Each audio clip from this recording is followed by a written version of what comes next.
G'day everyone, Matt from Araroa.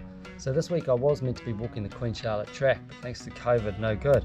I was going to be camping, staying outdoors in the middle of April. I thought, this is going to be interesting, but all part of the experience, doing short walks on the long pathway.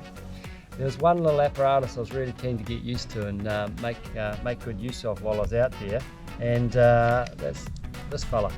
It's the Jetboil device. Really simple, quick to use.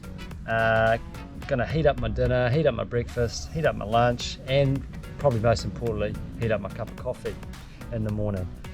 This thing here boils a cup or 2 cups of water in no time, and it's incredibly simple, fully self-contained device. Just simply turn it on here, push the ignition button, and you can probably hear that fizzing away, and just turn it off again that quick.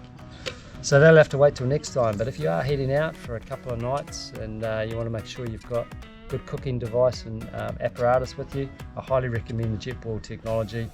It'll work wonders for you and you won't regret it. Cheers everyone.